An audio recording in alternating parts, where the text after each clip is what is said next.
Om Namo Bhagavate Vasudevaya.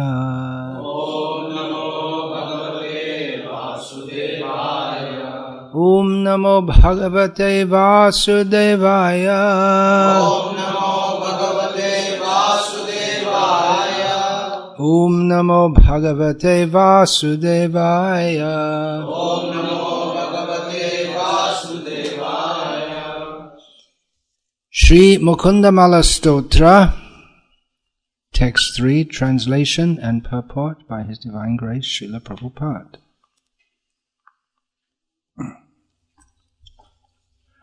Mukunda Murdhna Pranipatya Yache Bhavantam Ekantam Eyantam Artham Avismritihi Tvat Charana Aravinde Bhave Bhave Me Astu Bhavat Prasadat Mukunda Murdhna Pranipatya Yache Bhavantame Kantamiyantamartham Avismritistvats Charanaravinde Bhave Bhave Mestu Bhavat Prasadat Mukunda Murdhna Pranipatya Yache Bhavantame Kantamiyantamartham Avismritistvats Charanaravinde Bhave Bhave Mestu Bhavat Prasadat. Translation.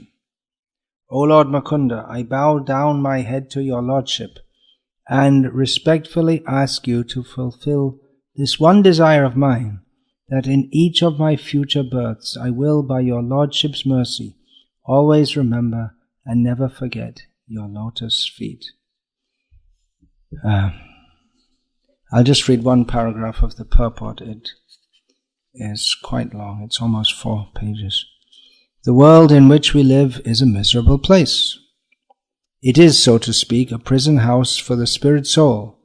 Just as a prisoner cannot move or enjoy life fully, so the living entities who have been conditioned by the laws of material nature cannot experience their actual ever-joyful nature. They cannot have any freedom because they must suffer 4 principal miseries: birth, old age, disease, and death.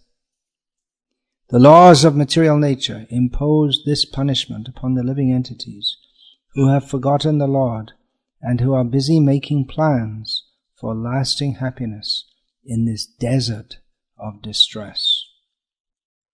It's not very well known, even among the followers of Srila Prabhupada, that he translated with commentary the first 6 verses of Mukundamala Stotra of King Kulasheka, and probably many of the devotees have never heard of these prayers at all, which is unfortunate because they are extraordinarily beautiful and thickly permeated with bhakti ras, composed by Kulasheka Alva. I see in the Sri Vaishnava Sampradaya of Kulasheka Alva is in that Sampradaya, that it's quite popular. It's recited. You see devotees, probably more than I'm aware of, because probably most of them who do have books of it, who carry it around with them and recite it, they're probably reading it in Tamil and maybe in Telugu also. Anyway, it's very beautiful, and I particularly chose this verse. I'll read a few more also. Continuing the theme of next life meditations. We understand that in this material world, as Srila Prabhupada puts it very straightforwardly, the world in which we live is a miserable place. In this material world, it's a place of suffering. So, naturally, anyone who understands this should want to get out of it. More than anything else. Whatever else you may want to do, the first condition is you have to get out of this place of suffering. Just like a person in prison, Srila Prabhupada gives the example, a person in prison, they may have so many desires of things they want to do, but the first thing to fulfill, to even begin to fulfill all those desires, is to get out of prison. Of course, as long as he's in prison, depending on what kind of prison he's in, he can make some adjustment. In some prisons in America, there are all facilities for sports and swimming. It's like a country club. Not the one that I visited twice. It's a pretty tough place. So in the prison, you can, with the limited freedom you have, you can try to enjoy it to some extent. Or you can make friends, well, there are facilities for smuggling in illegal drugs, it seems, in most prisons in the world. So you can enjoy yourself like that. But if you really want to fulfill desires, you have to get out of prison. So it would be expected that someone who's understood that this world is miserable, that their first priority is to get out of it, which makes it all the more remarkable that there are so many prayers of devotees recorded in Srimad Bhagavatam, Mukunda Mala and elsewhere, in which they don't pray for liberation from this world, they pray for devotion to Krishna, just like this prayer here. You may wonder why I started with text 3 and not with text 1, because this theme is taken up here. Bhave Bhave, in birth after birth, which is asking for, well, there are different prayers, which is why I'm reading this. This one, he asks for Avismriti Twach Charanaravindha, that I may not forget your lotus feet. Aravinde Bhave Bhave, in birth after birth, that I may remember your lotus feet. And that's also stated in Srimad Bhagavatam. Avismriti Krishna Padaravindayo. What's the next? Does anyone know that? Avismriti Krishna Padaravindayo. What is it? Tashangchan. No. Tashangchanoti. It destroys all the remembrance of the two lotus feet of Krishna, destroys all inauspiciousness and brings in auspiciousness. Sham means auspiciousness, as in the name Shankara, name of Lord Shiva, who makes auspiciousness. So I just remembered the first line of that verse, that's all. So it's specifically making the point in birth after birth. In other words, the devotee is not praying for freedom from birth and death, which the name by which he has addressed the Lord here is Mukunda, which means he who gives birth and death. But I'm not praying to you for that. I'm not praying for freedom from birth and death. I'm praying that in my various, but there may be various births, but may I never forget your lotus feet. That's more important. That's also considered some kind of personal desire to get free from birth and death. This Bhave Bhave, in birth after birth, this comes up again and again in various verses. In the penultimate verse of Srimad Bhagavatam. Do you all know what penultimate means? Can all learn a word if you don't know what it means. It means the one before the last. So it goes as follows. Bhave bhave. There you go. Bhave bhave. Yatha bhakti padayos tava jayate tata kurushva devesha natas twang no yatha. Prabhu. O Lord of Lords, O Master, please grant us pure devotional service at your lotus feet, life after life. So it's a very similar theme. So the next verse of Mukunda Mala, verse 4, I'll just give the translation. O Lord Hari, it is not to be saved from the dualities of material existence, or the grim tribulations of the Kumbhipaka hell that I pray to your lotus feet. So I'm praying to you, but I'm not Hari, again, one who delivers. So I'm not being prayed, I'm not praying to be delivered from the suffering of the dualities of material existence, or from hell. That's what I'm praying to you, but not for that. Nor is my purpose to enjoy the soft-skinned, beautiful women who reside in the gardens of heaven.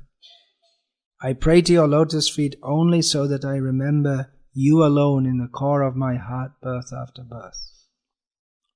So again, the same theme, but in a more is added there. Text 5. Oh my Lord, now listen to this and see how similar this is to the Shikshashtaka, Nadhanam Najanam verse.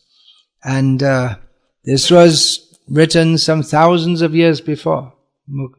Mukunda Mala Kulashekar Alva came, according to the Ramanuja Sampradaya, not according to modern historians, he came about, that would have been about 3,500 years before Lord Chaitanya. So anyway, these are all eternal sentiments. It's not that Chaitanya Mahaprabhu suddenly invented the Shikshashtaka, or that Kulashekar Alvar invented Mukunda Mala. These are all eternal, but they become manifest. It is his composition. It is the expression of his heart. That's poetry. Poetry means to express the heart. And if it's really poetry, if it's really the product of a feelingful heart. A heart means there's feeling. If we say someone is heartless, it means there's no feeling, cold. But someone who is got a lot of feeling in their heart, they can express poetry. So the most beautiful poetry is that which glorifies the most beautiful person. So so I'll say that you can just listen and see how, even though the Sanskrit is quite different to the words are different to the Nadhanam Najanam verse, but the meaning is the same. O my Lord, I have no attachment for religiosity, or for accumulating wealth, or for enjoying sense gratification. Let these come as they inevitably must, in accordance with my past deeds. So he doesn't reject them. But if they come, all right, okay. Because he was a king, but so he got all these facilities. But all right, okay. He's not attached to them. But I do pray for this most cherished boon. Birth after birth, let me render unflinching devotional service unto your two lotus feet. So we can see how the close parallel between these sentiments and those which Chaitanya Mahaprabhu, which he expressed also. Bhaktivinoda Thakur said that the teachings of the Sri Vaishnava Sampradaya, they are the Vitti Swarup, the foundation of the Gauriya Vaishnava teachings. So verse 6, O Lord, killer of the demon Narak, let me reside either in the realm of the demigods, in the world of human beings, or in hell, as you please. I pray only that at the point of death, I may remember your 2 lotus feet, whose beauty defeats that of the lotus growing in the Sharat season. So, why should he not be afraid of going to hell? Because he's thinking, if I can remember your lotus feet, then hell is heaven. And if I don't remember, then heaven is hell. That's a devotee's way of thinking.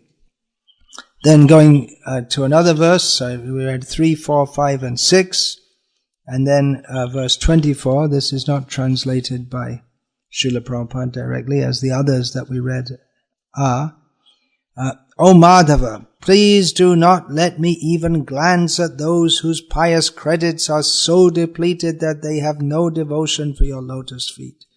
Please do not let me be distracted from listening to the worthy narrations of your pastimes and become interested in other topics.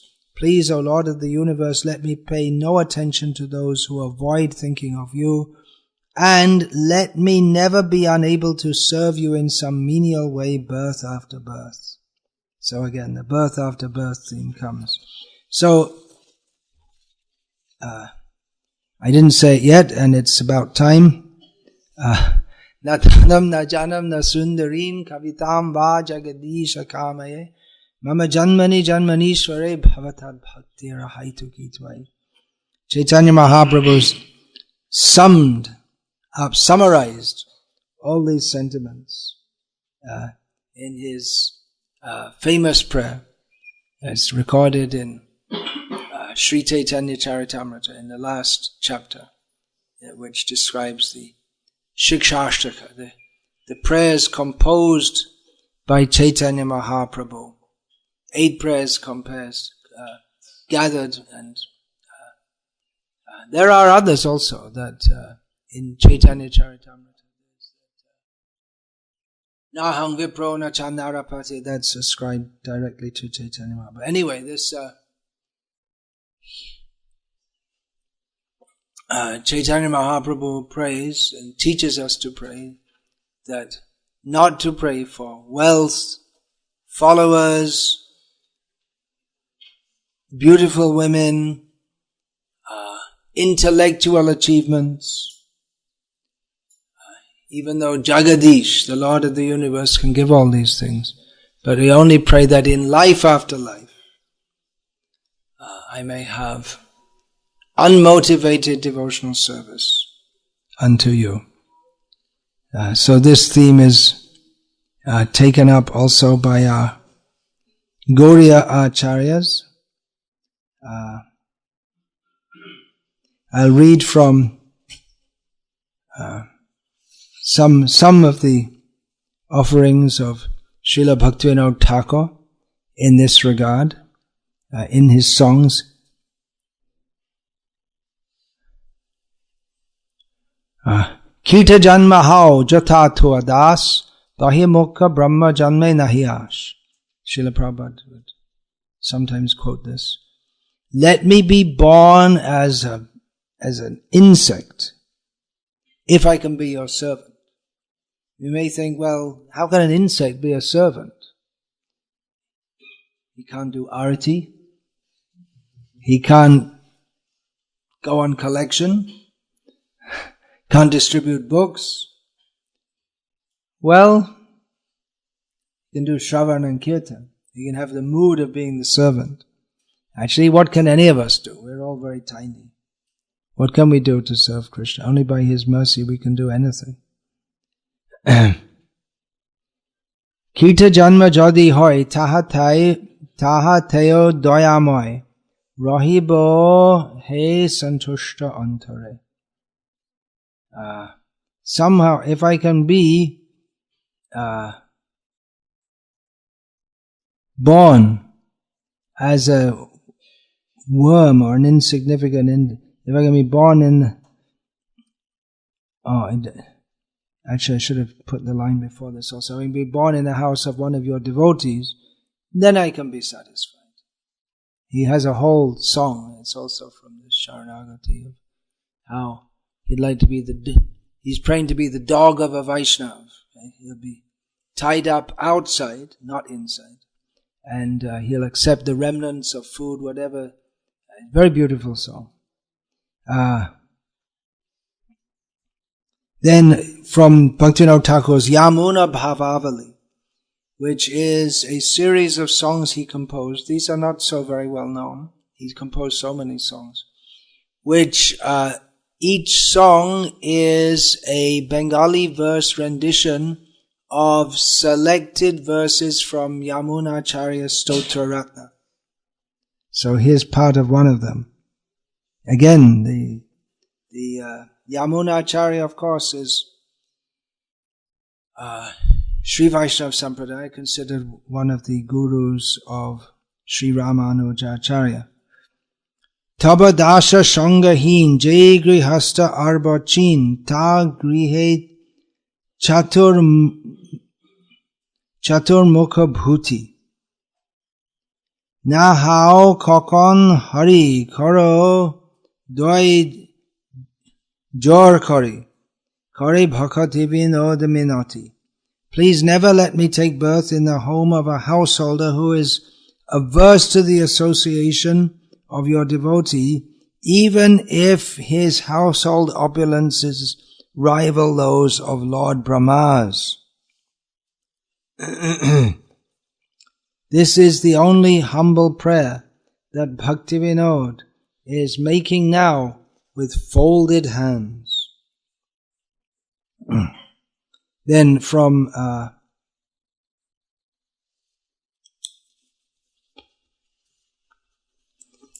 similarly, Bhaktivinoda Thakur, many songs, many Sanskrit verses he rendered into Bengali verse. Radhikashtaka is there, then Raghunath Das's Manashikha, this Yamuna Bhavavali is there. And he also did for Shikshashtaka.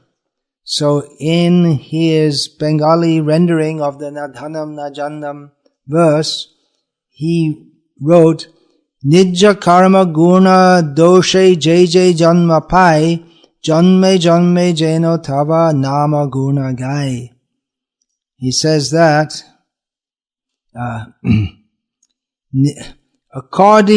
whatever births I may get, according to my previous activities, qualities and faults, I pray that in birth after birth I may sing your names and qualities. This is the prayer of a devotee. This is devotional. Our own Srila Prabhupada, before he was known as Srila Prabhupada, when he was a householder devotee of the Gauriya Math, somewhat well known and respected, definitely not one of the leading figures. He wrote, concluding a Vyasa Puja offering to his Sri Gurudev, composed in English. Most of his godbrothers, they would have, if they had written anything, they would have written in Bengali. He wrote, personally, I have no hope for any direct service for the coming crores of births of the sojourn of my life. But I am confident that someday or other I shall be delivered from this Maya, M-I-R-E, which means dark position, from this mire of delusion in which I am at present so deeply sunk. Yeah, Maya gives the idea, English word Maya gives the idea of some very dark, fallen position, like fallen in some dirt or something like that. Therefore, let me with all my earnestness pray at the lotus feet of my Divine Master to allow me to suffer the lot for which I am destined due to my past misgivings, but to let me have the power of recollection that I am nothing but a tiny servant of the Almighty Absolute Godhead, realized through the unflinching mercy of my Divine Master. Let me therefore bow down at his lotus feet with all the humility at my command. So Srila Prabhupada also, he's expressing so humbly that I have no hope for any direct service for the coming crores of my births. But he's praying, let me suffer for what I have to suffer. The same thing. Nijya karma guna doshe jai jai jamma pai. Janme janme jena tava nama guna. It's similar. Now let me always remember that I am simply a tiny servant. That's all. So these same ideas, again and again we find in the Vaishnava literature. Here in Chaitanya Bhagavat, it's described a very joyful section in which Chaitanya Mahaprabhu has already taken sannyas, staying in Puri, and a party of devotees were coming from Bengal to ostensibly to see Jagannath's Rath Yatra, but to be with Chaitanya Mahaprabhu in Puri. They would stay with him until the end of Chaturmasya each year. So they met at Ataranala, that's the 18-arched bridge, which is the entrance to Puri, coming from, that's the only way to enter, at least at that time, coming from Bengal side. So Chaitanya Mahaprabhu came with the devotees who were residing with him in Puri, and they met very jubilantly. They met the devotees arriving from Bengal, and then after Chaitanya Mahaprabhu gave garlands from Jagannath to Advaita Acharya, and then all the devotees, there was embracing, then all the devotees bowed down, from both parties. They bowed down to Chaitanya Mahaprabhu, and it's described, Shabai Magen Bor Shri Charana Dhari Janma Janma Jena Prabhu Toma Na Pashari. They said, all of them, they holding his lotus feet, they begged a boon that in life after life, Prabhu, O Master, that we may not forget you. Ki manusha pashu paki hoy jata tata toma charan jeno dekiye sarvata. So whether we're born as a human, as an animal, or a bird, or whatever, may we always have the opportunity to, in all circumstances, to see your lotus feet. So, what would you all like to be in your next life? I started this series of talks by talking about the survey in Italy, where people were asked, what would you like to be in your next life? And most people said either a horse or a dog. Could be a horse or a dog if in Krishna's service. But the main thing is to be in Krishna's service. That is the desire. I think many disciples of Srila Prabhupada have expressed that they wish they'd been with Prabhupada from the very early days. There is actually one of my godbrothers. He was initiated as Prabhupada Das. He's taken sannyas now. I don't know what his sannyas name is. But he actually met Prabhupada very early on. I think even before Prabhupada was in New York. But I think this was before he got the 262nd Avenue, which was the beginning. Prabhupada said the real beginning of our movement was in Los Angeles but it was the Sutrapat, just the beginning of the sowing. Just that 262nd Avenue, things just started to take some form. So even before that, he met him, and Srila Prabhupada told him, you come and join me. But he didn't. He didn't feel like it at the time. He came a few years later. So many devotees think they would like to join in those days, and especially thinking Srila Prabhupada was alone, there was no, in those early days, no one, he was there in New York, no one was with him, he was living in a room without windows even, and there was just in an apparently poverty-stricken condition. Even in India before that, he was practically poverty-stricken, although he'd been a businessman before that, but he had whatever income, he would go begging, and he would use all the money for printing his books and magazines.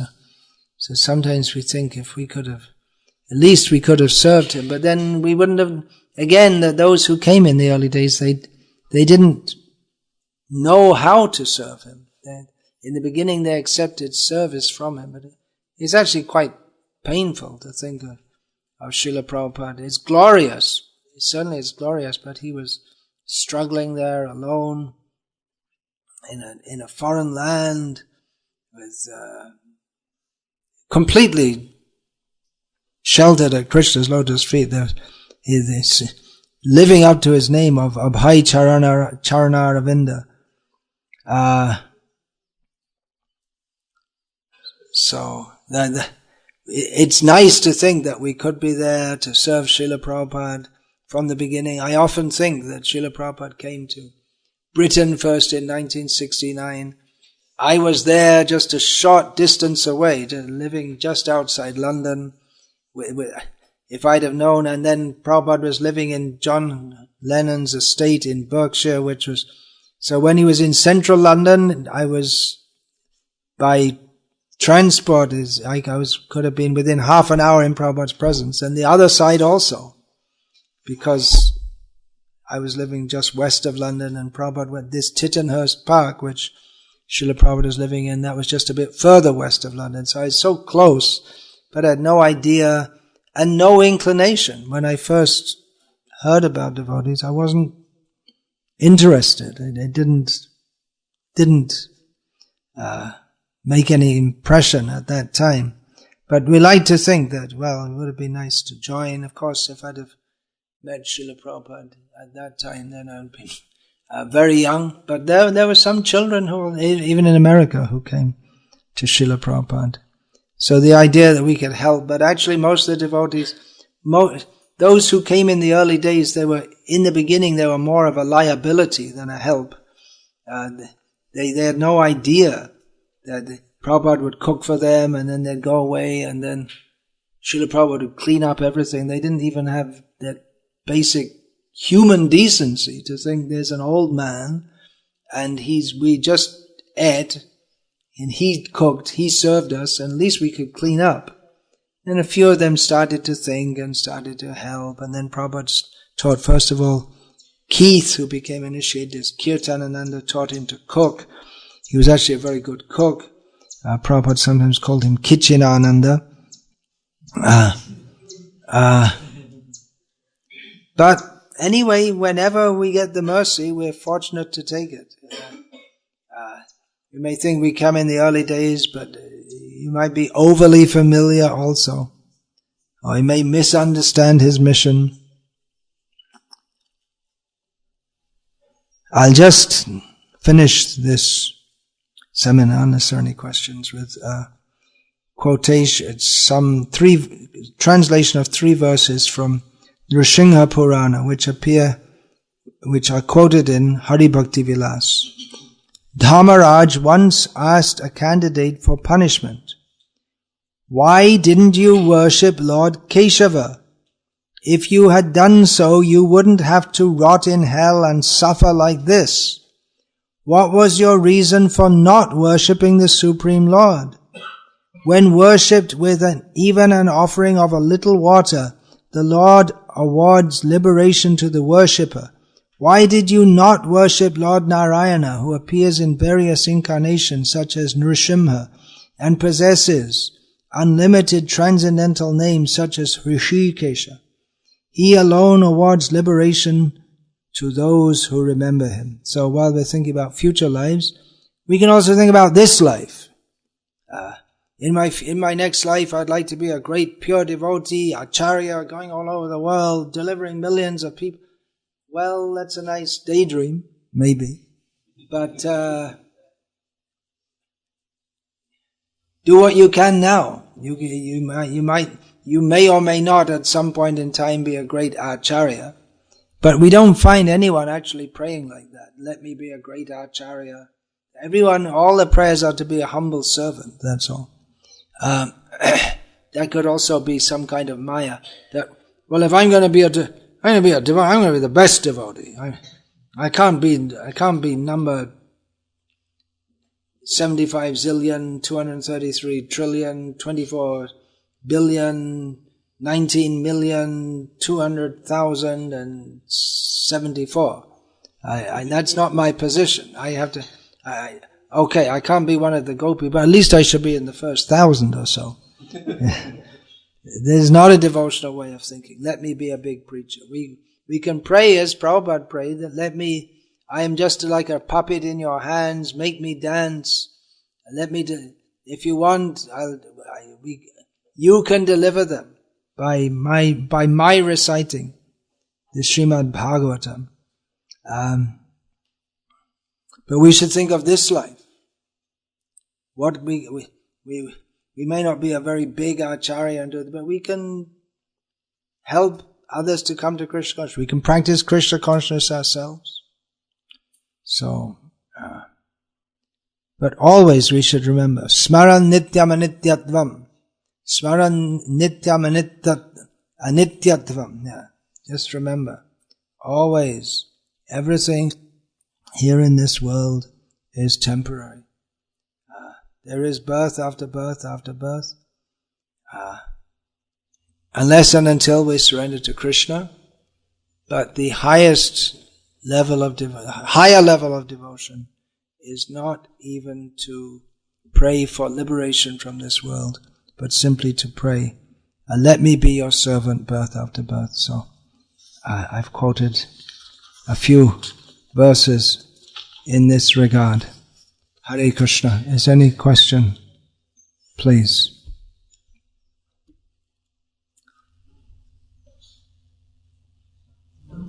It should be nice to learn. Those who are into learning shlokas. It's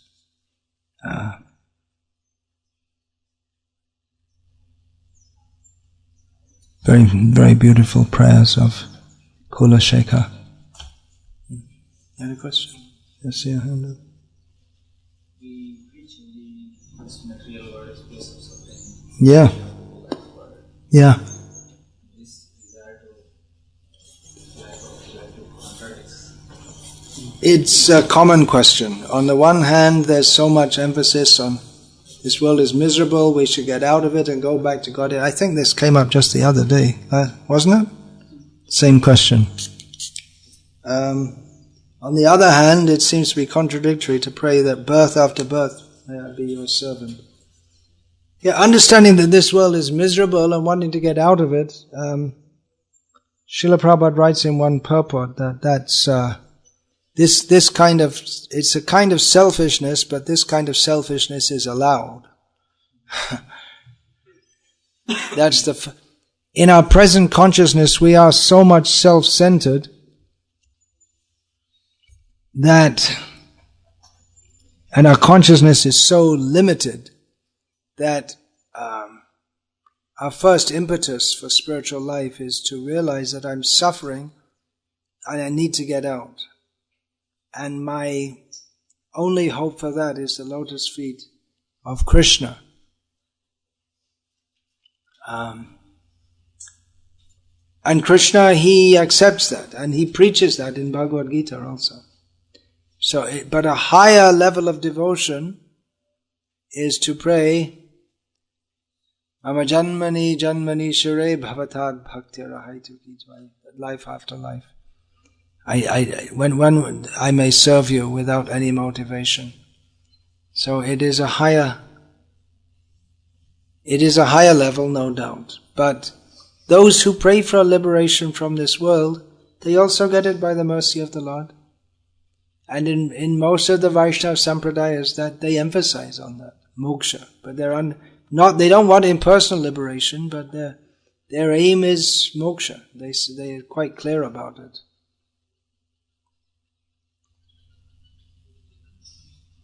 And of course, if one prays, birth after birth may I serve you, then such a person is already liberated. Iha dase hare bhakti. Iha dase hare dase karmana manasagira nikila svapyavastasu jivan mukta sa uchate. One is said to be already liberated in this very life if his words, acts, and thoughts are completely dedicated to the service of Krishna. Iha yasya harer dasya karmana manasagira nikila svapyavastasu jivan mukta sa uchate.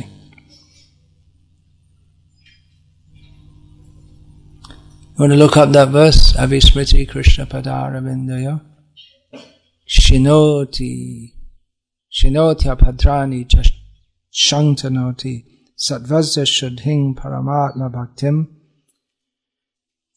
And the last line Gyanam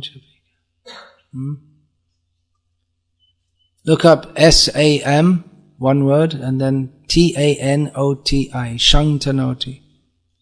Satvasya Shudhing Paramatma Bhaktim. What's the last line?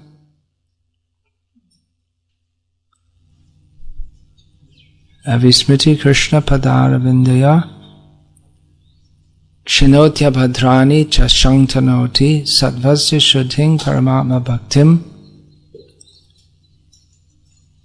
Then last line Jnanam cha vigyanam. You don't get it? Conversation. No, it's there in the Bhagavatam, 11th canto. Sham, S-A-M is one word. Next word, T-A-N-O-T-I, Shangtanoti.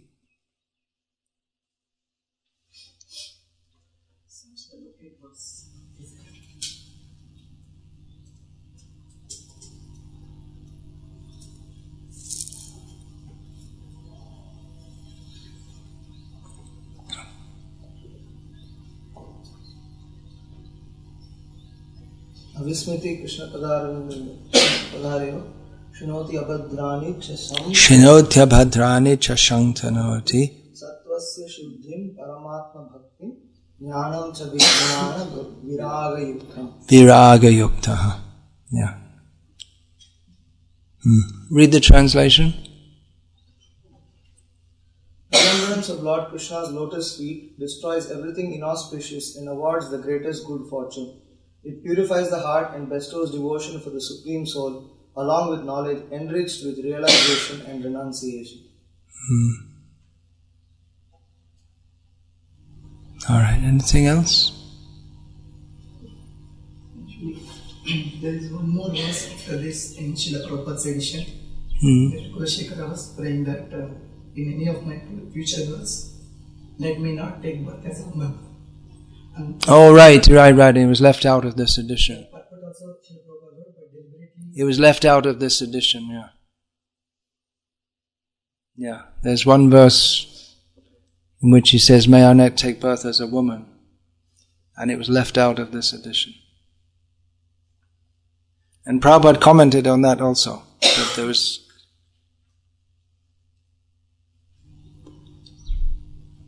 Yeah, send me an email about that. With all the information.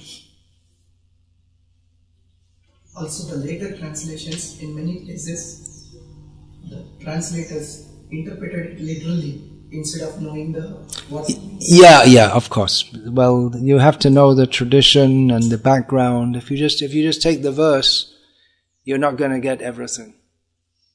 You have to know the culture, the tradition, and then you'll know all the different nuances and inferred topics. That's why you can't translate just by dictionary translation. You have to know the whole culture and everything. So you're doing another translation, is it? Yeah. Last verse especially where Kulashekara is saying that Ragna Kutiryan Kulashekara, he mentions two names, Vijayanavara and Padmashara. So the translators they had no idea. That there, the Kavilo, that two people is Valmiki and Namalvar. So the Vijayanagara refers to Valmiki because his first birth is from the Valmika. Mm-hmm. And the Padmashara refers to Maran in Tamil means Namalvar.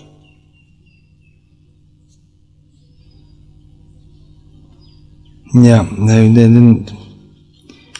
They did it all sitting in America. What will you know? They should have asked some.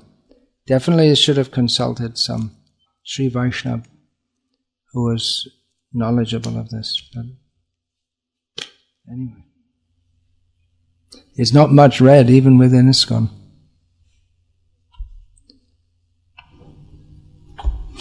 All right, Hare Krishna. All glories to His Divine Grace, Srila Prabhupada. Hare Krishna.